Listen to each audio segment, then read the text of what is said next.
God is still on the throne, and prayer changes things. This is Brother Hutchings inviting the listeners to another Watchman on the Wall program of Southwest Radio Ministries. And here now is Brother Gerry. Thanks, Brother Hutchings. Today, Brother Hutchings continues the series of programs with Gerry Burney. They're talking about information from Brother Burney's updated book, Science, Origins, and Ancient Civilizations.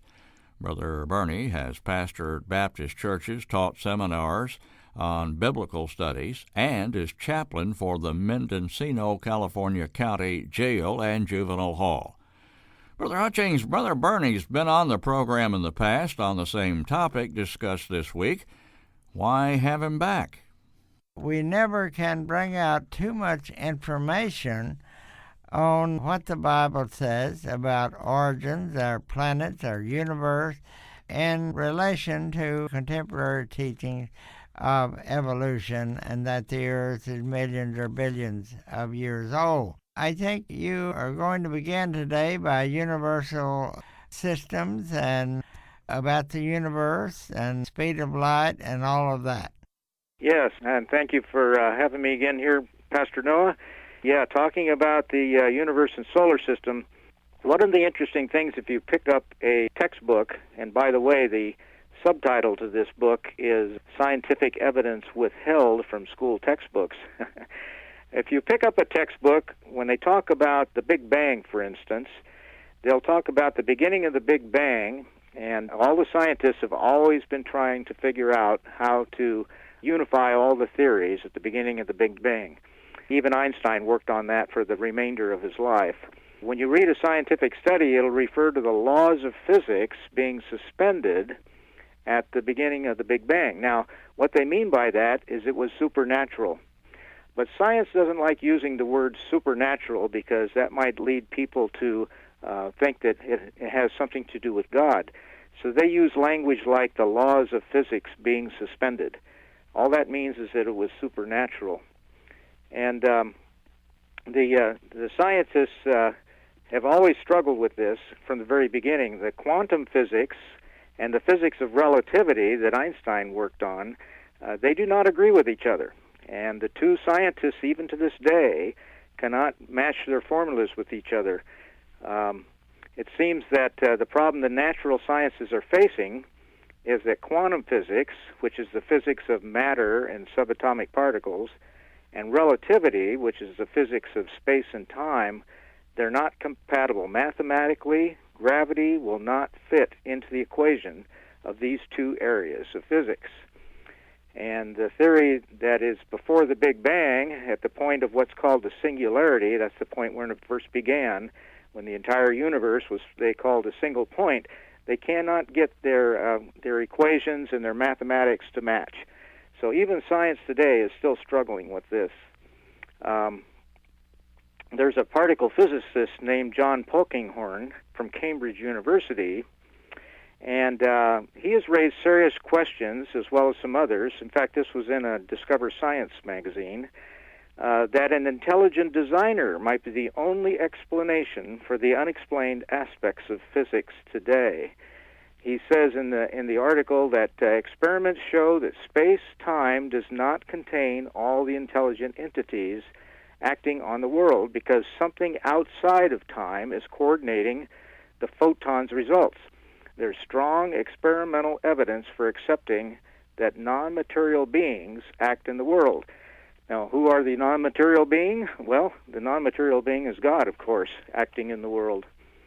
One of the things that science has struggled with is the speed of light. Of course, as we have all learned in our textbooks growing up in school, the speed of light is constant.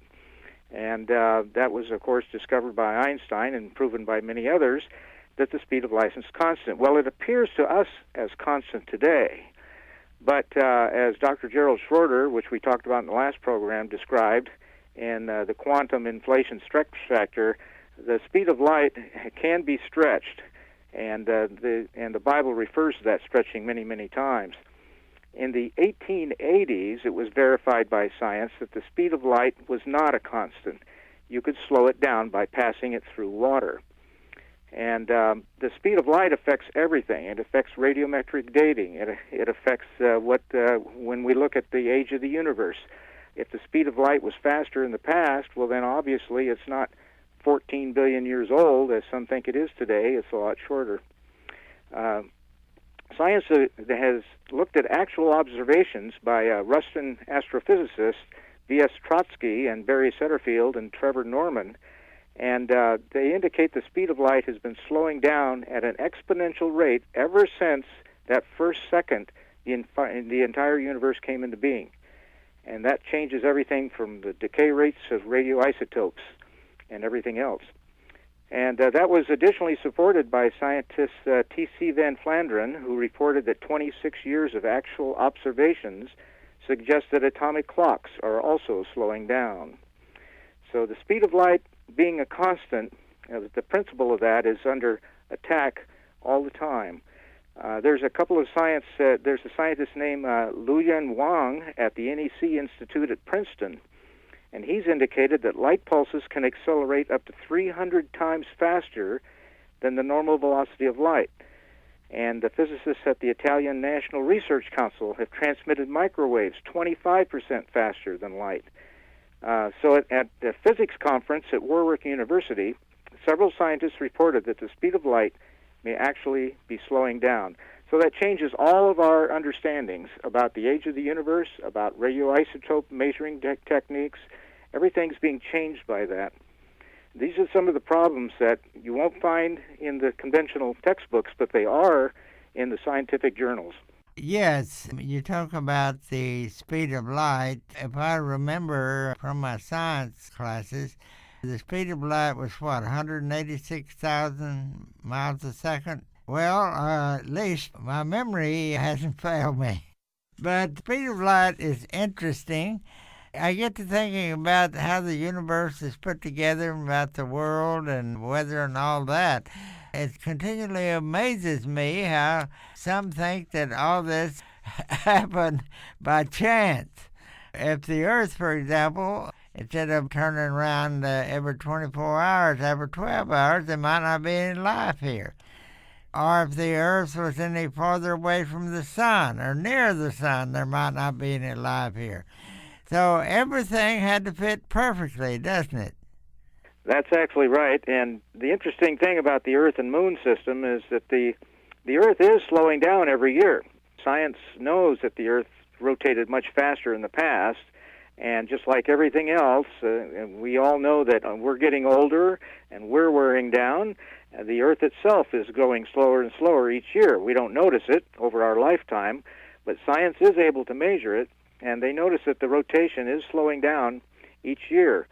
And they have measured this, and they said if the solar system is even millions of years old, not billions, you'll recall that the conventional science textbooks say that the Earth and Moon system is 4.5 billion years old.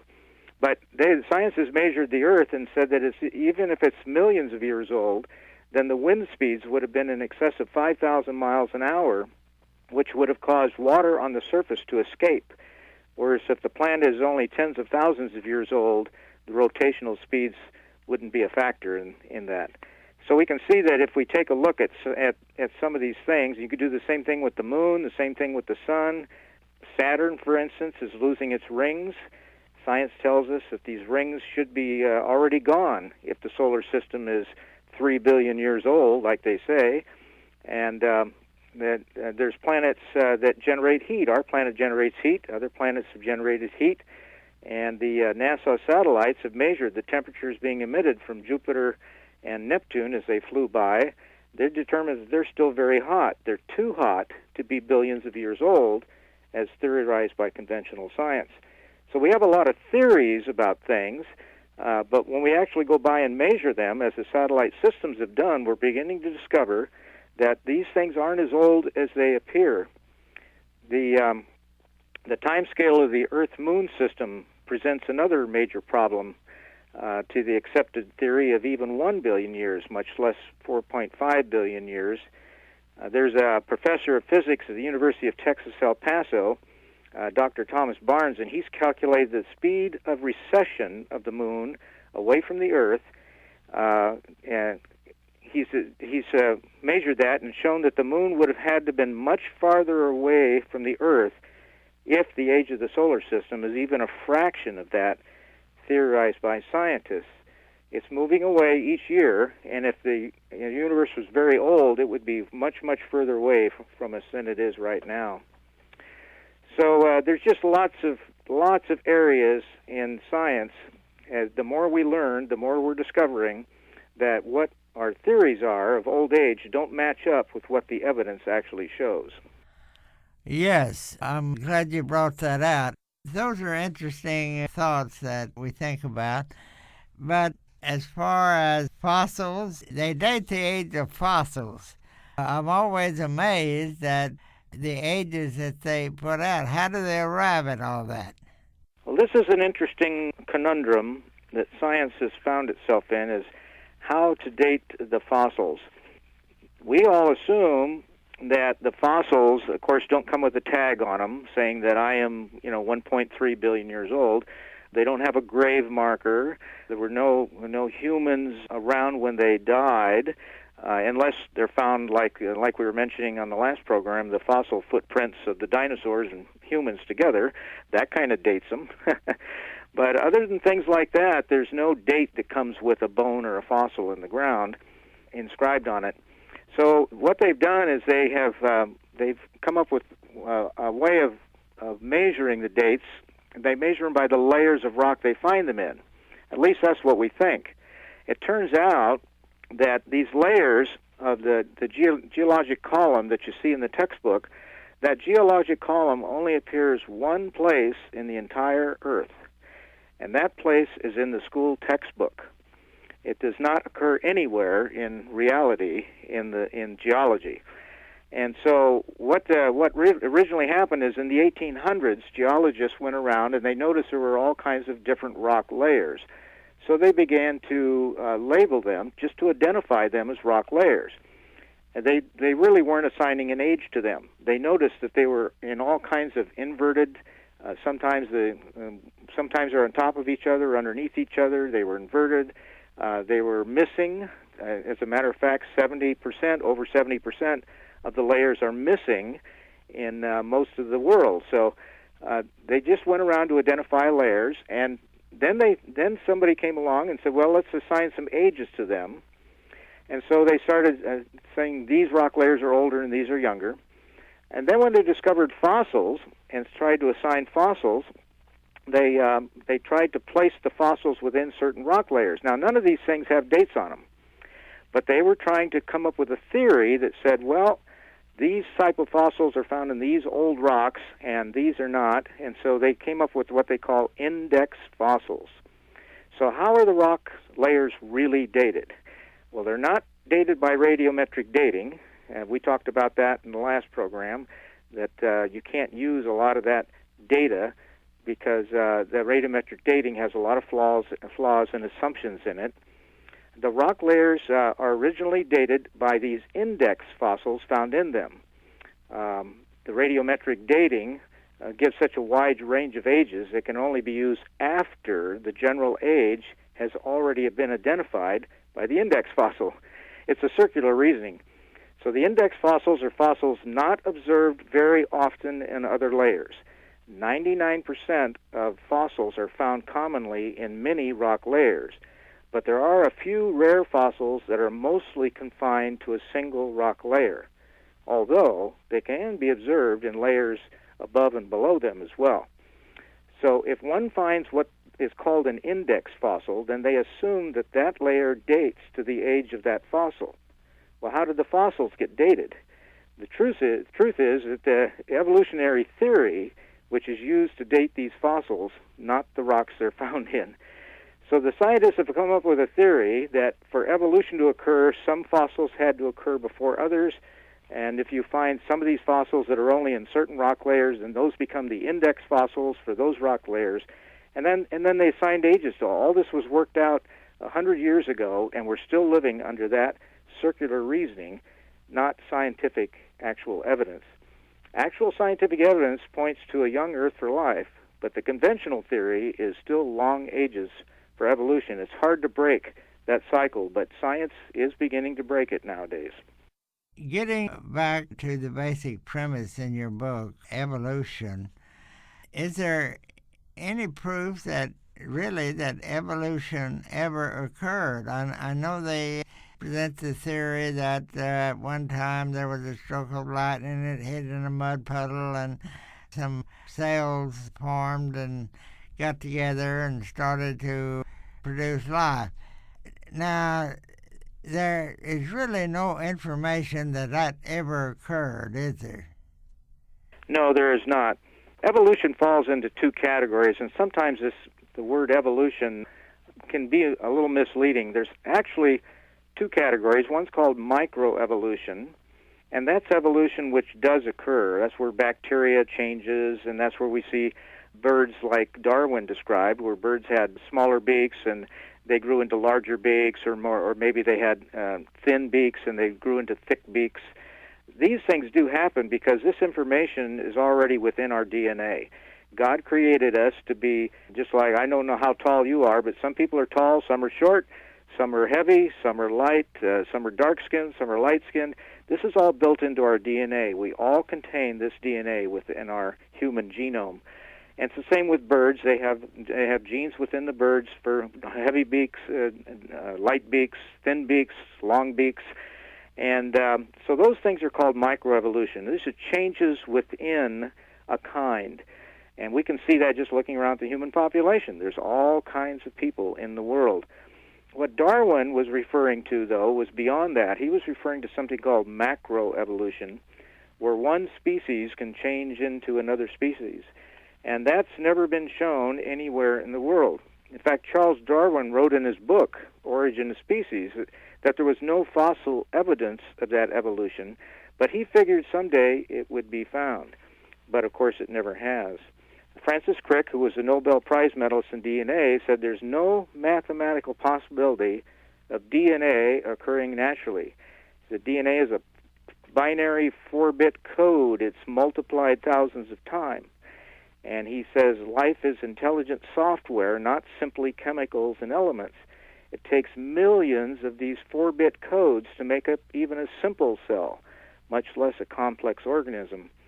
He says that there's more actual data stored in the DNA of a single cell than there's data required to construct the space shuttle.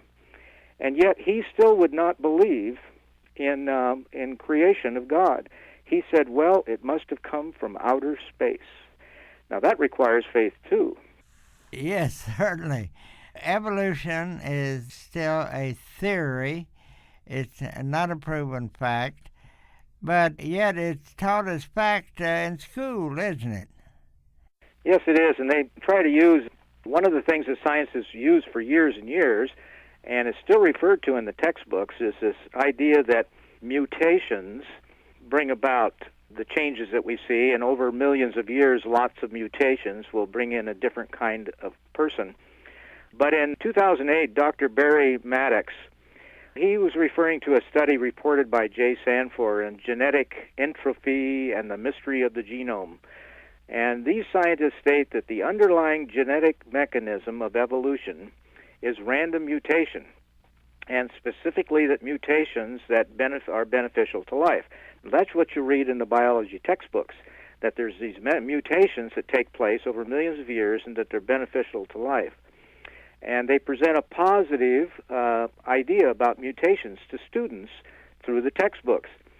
However, these books fail to mention and inform students that unequivocally science says that positive mutations are unknown to genetics. They've never been observed, or they're so rare to be irrelevant. The biology textbooks and other chapters teach that most mutations are, in fact, pathologic. They're disease-causing. But they don't apply that information when it comes to the evolution chapter. They say that evolution occurred because of mutations, and then you turn over to all the disease chapters, and they say mutations cause all these diseases. And the worst diseases doctors treat today are caused by genetic mutations. Nearly 4,000 diseases have been identified as being caused by mutations in our DNA according to Medical Genetics, Principles and Practice by J. Nora. The ratio of beneficial mutations to harmful mutations is so small that you can hardly measure it. And what that means is that even if a very rare mutation could occur that might be considered beneficial, that means the next 10,000 mutations in any evolutionary theoretical sequence, they would be fatal or crippling. In other words, you might get one beneficial mutations, possibly. Like I said, we haven't really identified any. But then the next 10,000 are going to kill you. So it's this is a very disturbing thing to find in our school textbooks in the chapter under evolution, stating that, well, we got to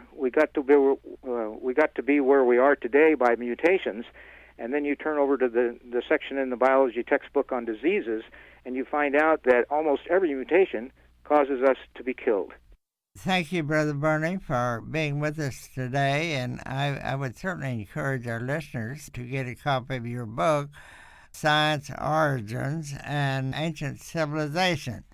It sheds a tremendous light on life, how we got here, why we still function, and that the theory of evolution could not have produced, for example, someone like me who can think, walk, plan, remember. All these are properties that make life necessary. And to think that all this happened by chance, to me, is fantasy. We encourage you to get a copy of Brother Berner's book. And here now is Brother Gerry to tell you how you can get a copy.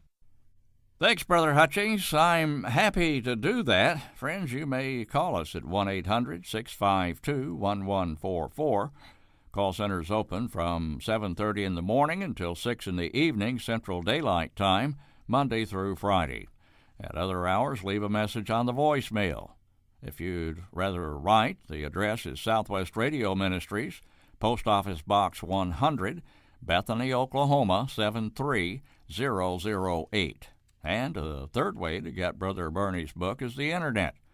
Website address is swrc.com.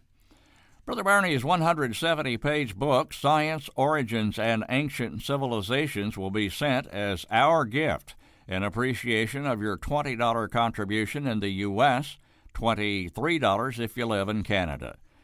In his informative book, which has 2 appendixes and 9 reference pages, Brother Burney deals with a number of issues related to science, origins, and civilizations, including an understanding of whether or not there were 2 creations. That's not included in the 3 programs, and there's a lot of other valuable information that Brother Hutchings and Brother Burney won't have time to cover in these broadcasts, so be sure to contact us for a copy of the book. Of course, you may also want the programs because there's plenty in them, too. All 3 are on 2 CDs, and you can get them for an offering of $17 in the United States, $18 in Canada. Give us a call, write, or go online for the book, the programs, or both. Phone number to call, 1-800-652-1144. The web address is swrc.com. Coming next over most of these stations is a Bible in the News report, planned now to be here tomorrow at this time for the conclusion of this series on your Watchman on the Wall program, a production of Southwest Radio Ministries.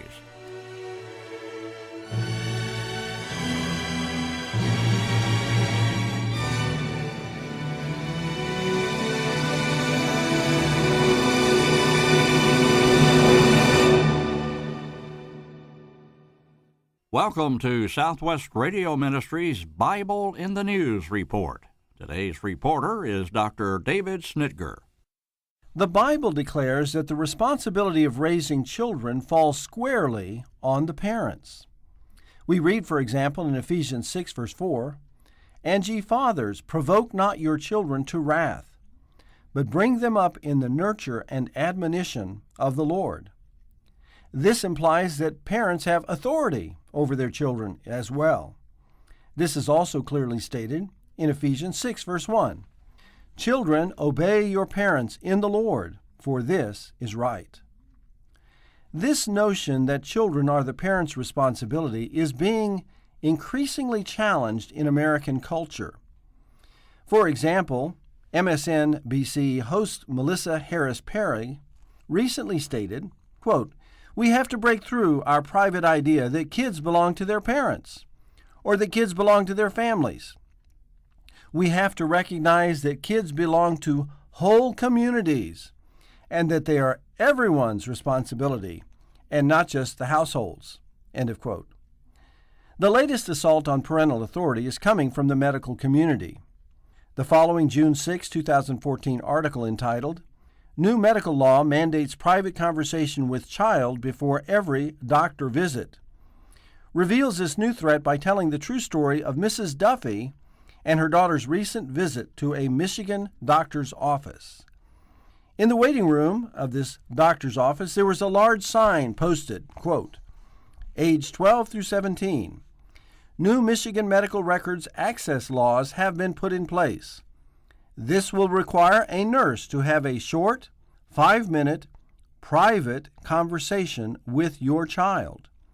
We will explain the purpose and process at the time of the visit and answer any questions you may have." End of quote. Mrs. Duffy proceeds to tell her story. "I was there last week for an appointment for Amy. She hurt her foot, which makes dancing difficult, so we had to get that checked out. Amy is 17. I asked if this policy was in effect, and if so, how could I opt out? The receptionist told me it's a new law and there's no opting out. Working to keep my cool, I said, 'I'm sure there is.' She said, 'No, there isn't.' At which point I asked if I needed to leave and go to the urgent care center because I was not submitting my daughter to such a conversation. The receptionist closed the window. Almost immediately, the office manager turned the corner and said, 'Mrs. Duffy, may I speak with you?'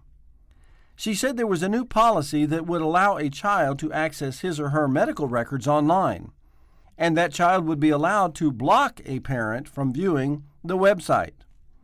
The nurse would also inform my children that the doctor's office is a safe place for them to receive information about sexually transmitted diseases, HIV, and birth control. That is what the nurse would be chatting about with my children without any pesky parental oversight. This case highlights how the state, primarily via the schooling system and health care, is moving aggressively to curtail parental authority and set the precedent that the government is responsible for protecting children from their own parents. That's today's Bible in the News report of Southwest Radio Ministries. Be here for our next Your Watchman on the Wall program and a Bible in the News report.